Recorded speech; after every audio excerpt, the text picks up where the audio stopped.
कबीर सोई दिन भला जा दिन साधु मिलाए, अंक भरे भरी भेटिए पाप शरीरा जाए। कबीर जी कहते हैं कि वही दिन अच्छा होता है जिस दिन साधु मिल जाए, भले ही वह कोई भी दिन हो। संकोच त्याग कर उनसे भरपूर भक्ति भाव से मिलना चाहिए तथा उनकी सेवा पूजा करनी चाहिए। ऐसा करने से तन मन के पाप दूर हो जाते हैं।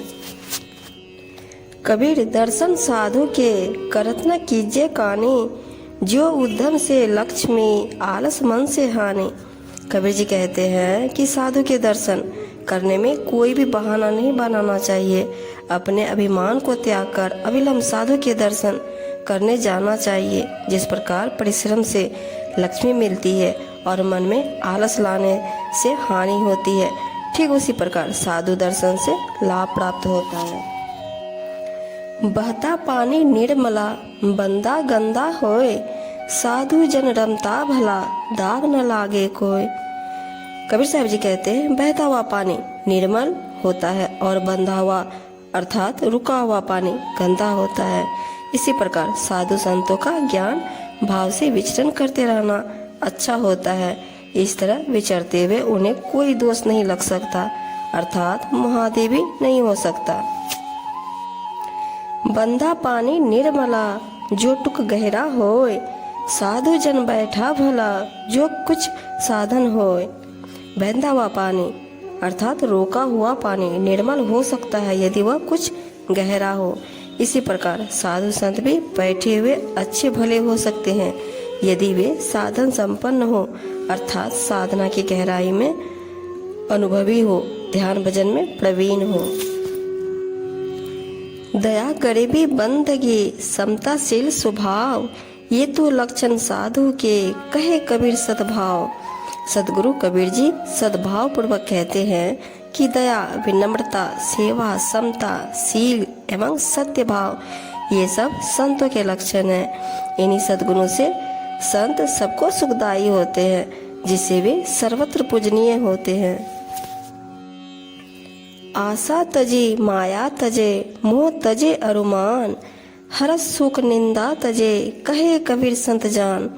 कबीर जी कहते हैं कि संत उन्हीं को जानो जिन्होंने सभी आशाओं का त्याग कर दिया हो, संसार की माया और मोह का भी त्याग कर दिया हो और मान अपमान को छोड़कर समरूप हो गए हो।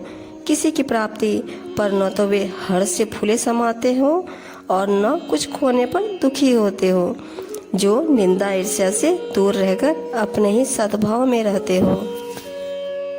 संत न छाड़े संतता कोटिक मिले असंत, मलय भुवंगम वे दिया शीतलता न तजंत। साहब जी कहते हैं चाहे करोड़ों असंत अर्थात अज्ञानी पापी मिलकर संतों के ऊपर वार कर दे, परंतु संत अपनी मर्यादा को कभी नहीं छोड़ते।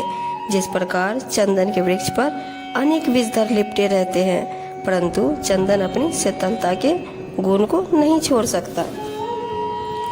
हंसी खेल हराम है जो जन रमते राम, माया मंदिर इस तरी नहीं साधु का काम।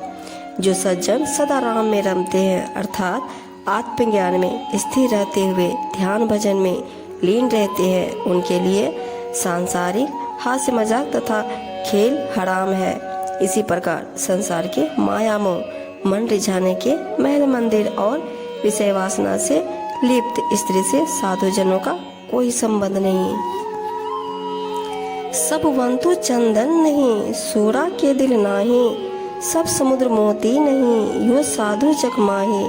कबीर साहब जी कहते हैं सारा वन चंदन नहीं होता, सुरबुरे के दल नहीं होते और सारा ही समुद्र मोतियों से भरा हुआ नहीं होता। इसी प्रकार विवेकवान साधक परायण विरक्त साधु इस संसार में बहुत कम होते हैं, अर्थात इस संसार में ऐसे वैसे की तो भरमार है, परंतु मूल्यवान व गुणवान पदार्थों का अभाव है। संगत कीजिए साधु की कभी न निष्फल होए, लोहा पारस परस दे सो भी कंचन हो। कबीर साहब जी कहते हैं साधु संतों की संगत करो, वह कभी भी निष्फल नहीं हो सकती। जिस प्रकार पारस मणि के स्पर्श से लोहा स्वर्ण में बदल जाता है, उसी प्रकार संतों के सत्संगति से दुष्ट दुर्जन भी सज्जन बन जाते हैं। सो दिन गया आकाश में संगत भई न संत, प्रेम बिना पशु जीवना भाव बिना भटकंत। वह दिन तो व्यर्थ ही गया जिस दिन न तो सत्संग हुआ और न ही संतों का दर्शन मिलन हुआ। प्रेम के बिना यह जीवन पशु के समान है, अर्थात पशु केवल पेट पूर्ति तक ही अपनी दौड़ रखते हैं और भाव भक्ति को नहीं जानते, अर्थात प्रेम भक्ति भाव के बिना जीवन निरर्थक है।